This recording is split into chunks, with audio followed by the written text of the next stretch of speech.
This video is brought to you by World Anvil. More on them. Oh God!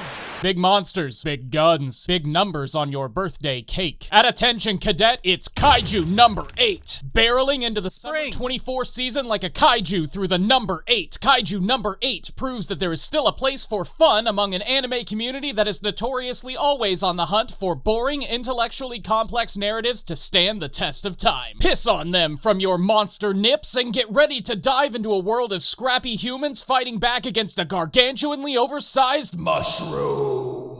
Among other threats like your enormous meth-addled grandparent and a nuke made of birds. Do you like suspense? A protagonist who's doing his best to help the cause while harboring a dark secret that could be found out at any moment? That's too bad. Don't think about that. Weapons made of monsters! Commentary on what it means to be too old to follow your dreams. Literal rain of blood. This is Kaiju number 8. Here are the numbers you care about. Despite having some unique qualities that keep me interested, incredible musical direction, and a very fun cast of side characters, Kaiju number 8 suffers from severe issues with pacing and a weak sense of identity in a crowded shonen arena that make me feel like it's going to have trouble standing out as anything more than an average big-name shonen series. But an average big-name shonen series still gets like a 7 out of 10, so gather your nebulously explained combat power and help me break through this chitinous exoskeleton to find the pulsing rainbow-colored core of Kaiju number 8. I've seen hell rise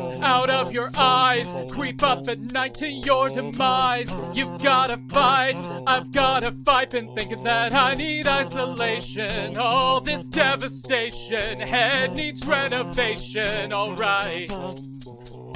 Giant monsters rise from the earth to wreak rampant destruction. As citizens cower in their homes and get body checked off of bridges, it's up to Jacked Off, the Japanese anti-kaiju defense force, to metaphorically clean up the streets so that Kafka No can literally clean up the streets. It's a rough job being a 32-year-old sanitation worker, chopping up the bodies of kaiju and sending that meat off to wherever meat goes. Goodbye, meat. But someone has to do it. You have to do it. Because you're weak and old, and you will never be as good as your childhood friend Mina Ashiro, whose cat died because of you. Mina is cool. Mina can excel in a fulfilling career that plays to her individual strengths and have people praise her for being useful to society. You're over 30. You've fallen into a rut that would make your optimistic childhood self vomit out of pure shame. It was never supposed to get this bad. You were just working as a janitor until you could pass the test to join Jacked Off. You didn't mean to be here 12 years? How has it been? The weeks just went by, one after another, and time slipped away. Where did it go? What happened to you? Everyone else is doing so well with their lives. They're established, they have great jobs, they're having kids, and you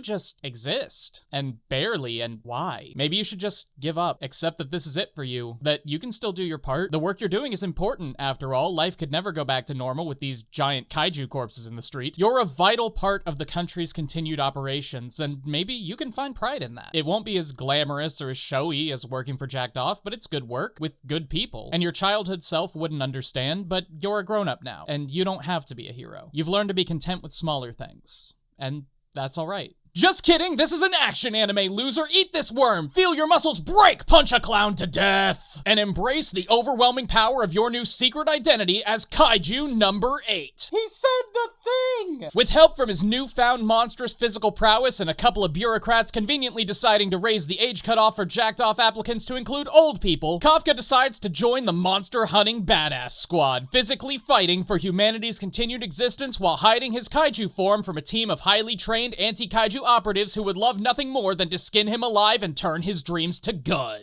Let me first say that Kaiju number 8 has 2 excellent opening episodes, each of which conveys a different but wonderful vibe that could easily carry the series through its entire first core, but neither of which winds up being maintained in any significant way. Not gonna lie, as a 30-year-old man trying to come to terms with my place in society, I loved the setup of this series. The idea of a failed shonen protagonist has always stuck out to me as something that I'm surprised hasn't hasn't been explored yet. And seeing the aptly named Kafka struggle with watching his heroes do the badassery while he's stuck cleaning up their mess had my attention caught like a Route 2 Pidgey limping away from an overenthusiastic 10-year-old who's been beating it with a stick saying, "Get in the ball, Pidgey, this all ends when you get in the ball." I understand that this isn't something that's going to have the same wide appeal as a superhero monster fight fest, but damn, I was so sad to see that the entire janitorial arc was just a setup for more fight scenes. But just because it disappointed me doesn't mean that it's a problem with the show. I think it's a perfectly passable setup and a great backstory for Kafka that serves to set him apart from his fellow officers in the 3rd Division after he winds up getting accepted. I just think there's so much potential in the story of someone who has officially missed the boat on their dreams, finding a new place in society and a new source of fulfillment, that it was disappointing to learn that that's not what Kaiju No. 8 wanted to do. And then Kafka punched a kaiju so hard it rained blood.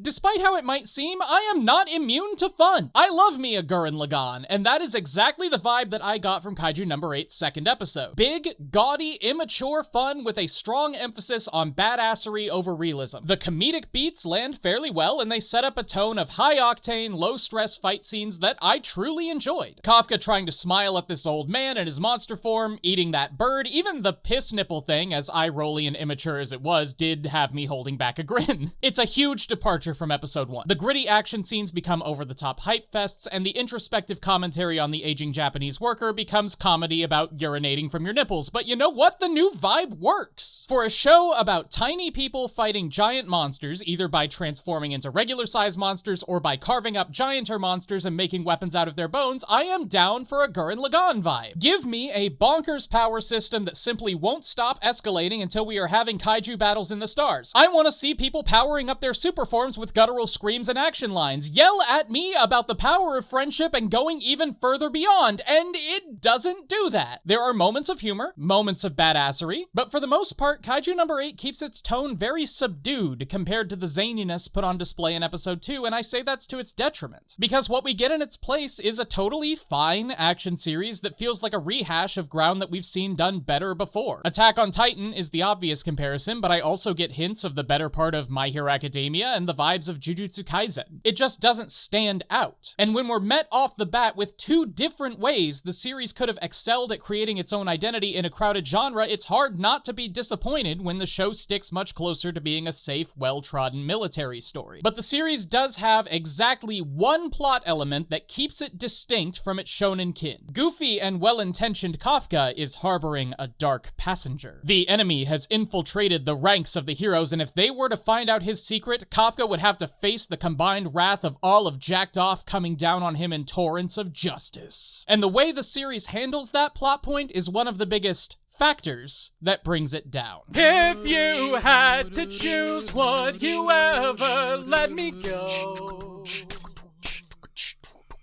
I can't stop the monster, I'm losing my control. Oh! This video was brought to you by World Anvil. You need to get out of here. It's boring, it's mundane, it's boring. Take a vacation to your own mind. Grab that hammer and bang out the universe. WorldAnvil.com. It's one of my favorites. I actually reached out to them to see if they would let me make this ad. They said yes. World Anvil is a wiki maker specifically geared toward people who want to create entire realities. Buildings, legends, monsters. World Anvil has the tools you need to go into far too much detail about whatever little aspect of your world you're hyperfixated on today. With over 24 pre-made article templates and powerful presentation tools that help you create any kind of right-up-your-heart desires, World Anvil is perfect for creatives of all types, whether you crave structure or freedom. Are you a game master? I am. World Anvil has inbuilt tools and templates letting you create stat blocks for monsters and items that are compatible with 45 different RPG rule systems, including the one you play, the one you wish you played, and the one nobody talks about anymore. Make Make your own calendar that automatically keeps track of the phases of the moons. You know you have more than one. Make your own interactive map with clickable waypoints. Make your own timeline of important events. Sync all three of these things to create a Voltron of efficiency that will let you know at a glance when, where, and in what context your players wound up picking up that cursed goblin sword that will turn their fingers to pie every new moon, which is in 3 days. Are you an RPG player? Great. World Anvil has powerfully customizable character sheet options that will let you keep track of anything your game master throws at you long after they and everyone else at the table have forgotten that you have it. World Anvil is a free service, so I encourage you to follow the link in the description to try it out. And if you like what you see and want to pay to unlock more features, you can use code POINT to get 51% off any of their annual plans, any one of which is very much worth it. The world we have is on fire right now, so make a new one at worldanvil.com. Now back to this.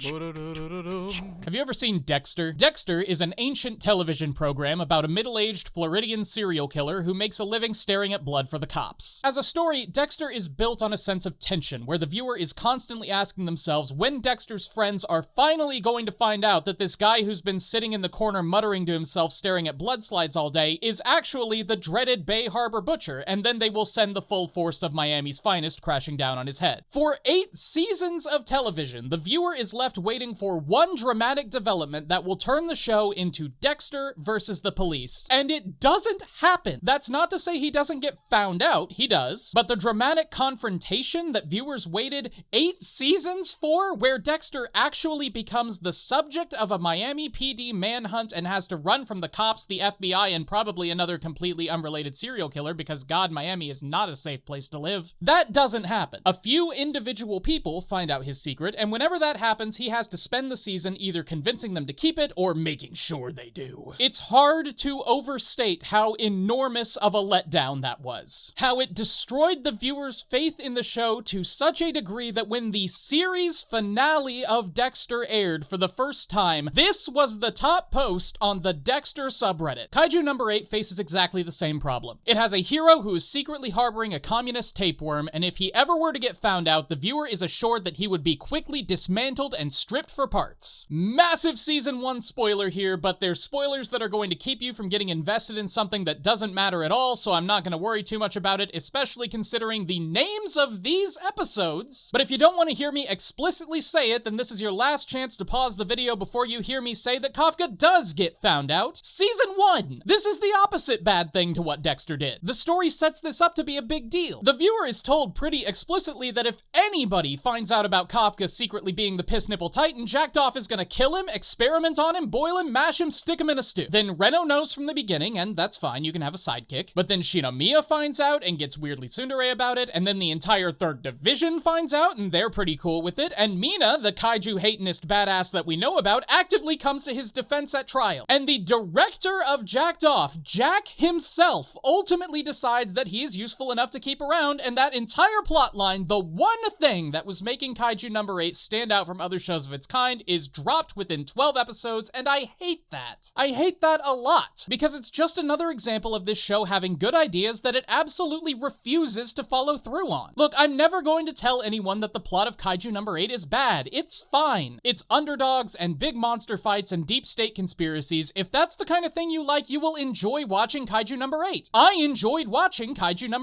8. I just think about the show that this could have been if it had a stronger sense of identity, and God, that show is so good. But Kaiju No. 8 would not be as popular as it is if it didn't have some good things about it, he says naively. So if not in the plot, where does Kaiju No. 8 really excel as a series? Could someone please save my life?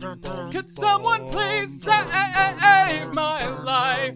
Could someone please save my life? 'Cause I've gone cold.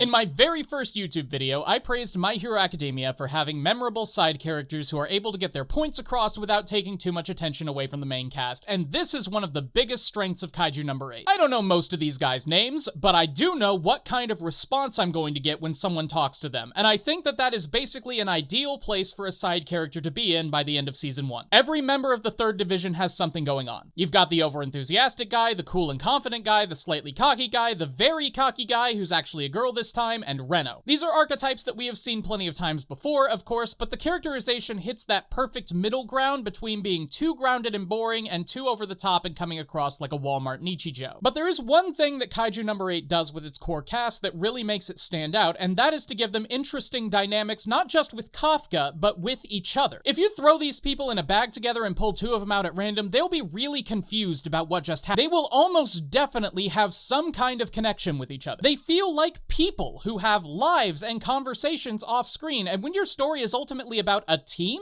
it's vital to demonstrate the way those teammates live and work together, how they feel about each other, what each of their strengths is, not just on the battlefield, but as a person, and what people they are. We've already talked about Kafka quite a bit, and while I do think the series could do a lot more with him, I think the general idea of this guy is very strong. You say the words shonen protagonist old enough to remember dial-up internet, and that little one-legged grasshopper that makes my brain go starts a hobbling. But the age factor is just the naked heel by which he was held when dunked into the river of shonen personality traits. Aside from a few good-natured jokes about him being shrivelly and weak, and the opening tension relating to whether or not he's too old to join the defense force, age doesn't really play into Kafka's character as much as I would like. I wish we were able to spend more time watching him deal with adult problems before sending him to the military, or that his tricenarian status mattered more in a team of 20-somethings. I'm 30. One of the weirdest things about being 30 is having someone who's 20 ask you for life advice and realizing you can actually do it. That somewhere along the way, someone handed you the keys to this life SUV and told you to get Reno to soccer practice, and you did it. Don't get me wrong, I have friends who are older than me, and little brings me more joy than answering the phone with ahoy oi whenever they call me, and they do call me. Kafka's age being the butt of friendly jokes is fun, and I like it, but having him take on more of a goofy mentor role where people who are significantly more accomplished than he is instinctively see him as a role model just because he takes a little longer to poop than they do, seeing Kafka slowly become someone that other people in his platoon look up to, that would be a great character arc, especially considering his own character is so heavily built on looking up to Mina, and hopefully that's something the series builds on in the future. But even though I wish the series did more with its characters overall, one thing that it does very well is show them off. Kaiju No. 8 clearly wants to be a badass monster punching show, and one thing you need to be one of those is a rowdy cast of badass monster punchers, and God, it is so hard not to be hyped whenever you see one of these jackoffs with a giant axe literally explode onto the scene. Kaiju No. 8 excels at these moments where a character finds themselves in a bind, usually at the hands of a giant monster, and then another character runs in out of nowhere, strikes a dramatic pose, and shoots a demon in half. The storyboarding and animation, the writing, the voice acting, all of that is important for making these moments land, of course, but the thing that hammers it home more than anything else is the series' remarkable score by Yuta Bando. Every moment of this show sounds like a world where a team of plucky underdogs shoot guns made of atomic bombs at Mushroom Godzilla. Usually, I'm the kind of guy who only interacts with anime music when I'm mining soundtracks for stuff I can use during D&D, but Bando's music is impossible to ignore. It connects and amps straight to your heart and blasts your feelings right back into your ear holes, and this show just would not be the same without it. It's truly incredible work, and the series is lucky to have him. And speaking of incredible work, I would be remiss to end this review without talking about Save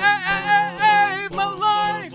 Could someone please save my life? Could someone please save my life? 'Cause I've gone cold, and I'm stuck in the abyss all on my own.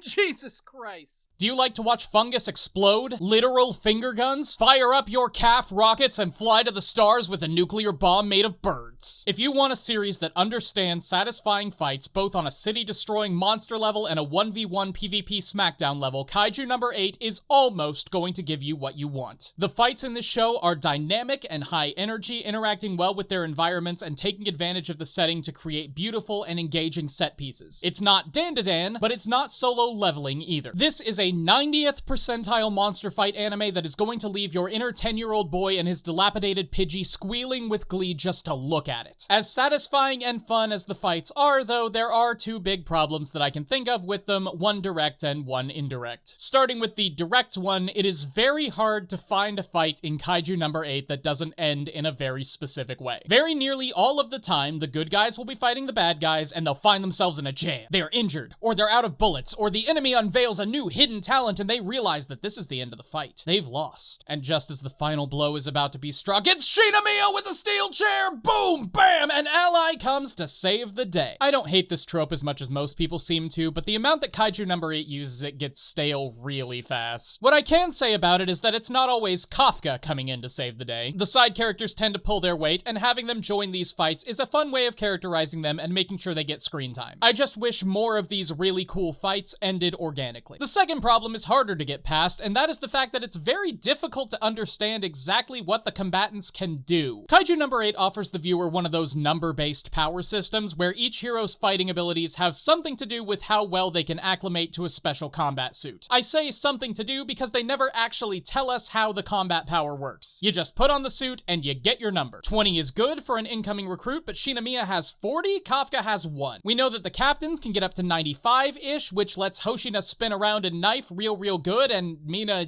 use a gun because her suit is good. If your suit doesn't give you a big enough number, you can ask HQ to override your limiters, but only for a minute or you'll start spitting out blood. The kaiju also have numbers in the form of their fortitude scale, but those numbers go from 1 to 10, I assume. So we know that a fortitude 8 kaiju is stronger than a fortitude 6 kaiju, but is a fortitude 8 kaiju about the equivalent to a jack-off with 80 combat power? And even when people can reach the same combat power, it's harder for some people to harness that power than others, so that doesn't mean they can do the same things. Or it means that they can do entirely different things at roughly the same level. It just doesn't really matter much. But I can let that slide as a silly, vague anime power scaling system. What I can't let slide is the fact that the series never lets the viewer hone in on exactly what Kafka can do. It seems like he unveils a new power in every single fight he's in. Punching kaiju to death, partial transformations, regeneration, bullet deflecting screams, rocket-powered turbo punches, rocket-powered turbo legs, teeth in funny places, and berserk mode. The fact is, Kafka can do whatever he needs to do to keep the fight flowing and continue to set up those incredible blood-pumping cinematic moments that Kaiju No. 8 excels at. It's not as bad as if Kafka were fighting the spicy pepper kaiju and suddenly revealed that he had a milk gun the whole time, but combined with the show's tendency to have someone swoop in at the last moment and save our heroes when they're in desperate situations, it just makes it very difficult to take the show seriously when a character is in trouble, especially if that character is Kafka. In terms of actually engaging the viewer, instead of just giving them a spectacle to gawk at, the fights in Kaiju No. 8 are best near the beginning of the series when Kafka is dreadfully outmatched by his teammates and has to find ways to be useful on the battlefield that aren't directly combat related. When he helps the fighters know how best to fight by using his janitorial knowledge to find the kaiju's cores and their bumpy white reproductive organs. It feels like most anime about support characters focus on how they were kicked out of the hero's party but they're actually the strongest. And it would have been nice to focus on the battlefield tactics of somebody who's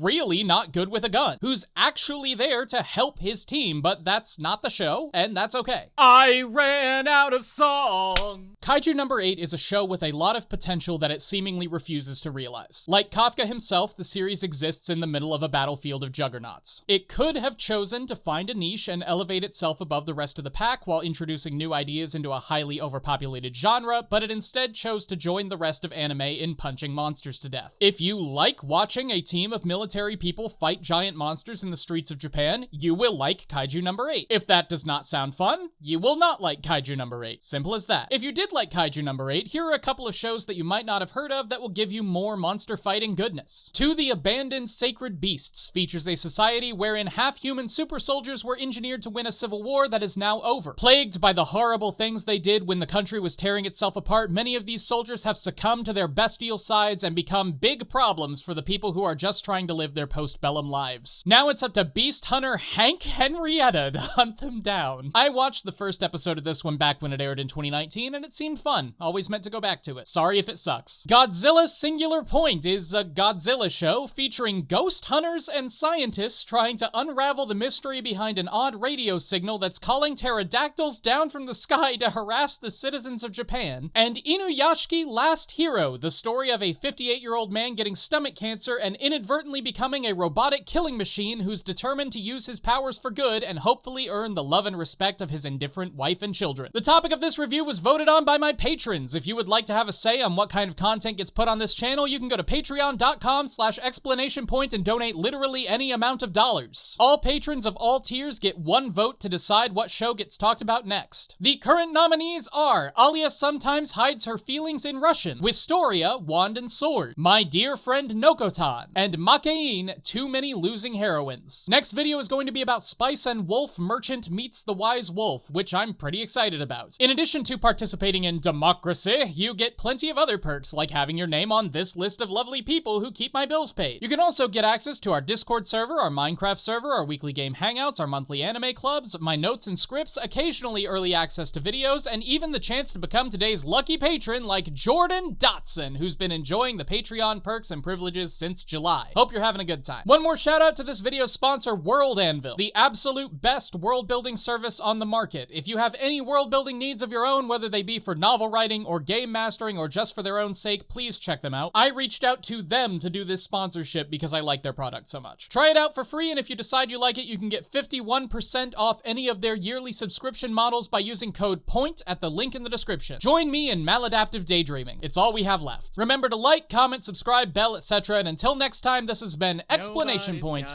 signing out.